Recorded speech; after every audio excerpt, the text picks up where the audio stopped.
እሺ ፈርስት ሃፍ አንድ ለባዶ ሐቅና አውራ ከተባለ ሃቨርስ ጎሉን ቢያገባም ብቸኛ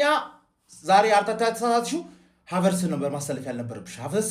ዮከሪዝ ነበር ገባ ቦክስ ውስጥ ብቻ ይጠበቀን ሳካ አለ ኦዲጋርድ አለ ኤዚ አለ ትሮሳርድ አለ ገባ አይደል ምንም ሊንክ አፕ ያስፈልገንም እኮ ገባ አይደል ሃቨርስ ወይኔ 3 ይስትና አንድ ነው የሚያገባው ኮርና ይናፈቀው እጁን ያውጣ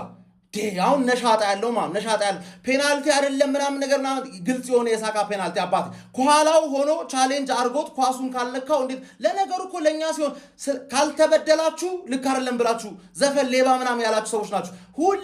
ሁልሽም ማን ግልጽ የሆነ በደል ስትበደይ መጥቼ እሰይ እልሻለሁ ገባሽ አይደል ምክንያቱም ማስረዳት አያስፈልግም እሰይ የምንለው ጤነኛ የሆነ ሰው በሙሉ በመሰከረልን ጊዜ እናንተ ዘፈን የዘፈናችሁ አድክሞች ናችሁ ተረዳኝ የፕሪሚየር ሊግ ዳኝነት ሌብነት ማን ነው ሁልሽም ጣፋንታው ይድረስሽ እኔማ ምድራዊ ኃይል አያቆመኝም ምድራዊ ኃይል 3 ለባዶ መሆን ነበረበት ሰከንድ ሃፍ ዮከሬዝ ይገባና 2 ጎል ጠብቃለሁ ኤዜ ከቦክስ ውጭ አንድ ኦዲጋርድ ምርጥ ወይ ዛሬ ፉትቦላችን እንዴት አባቱ ነበር የሚያምረው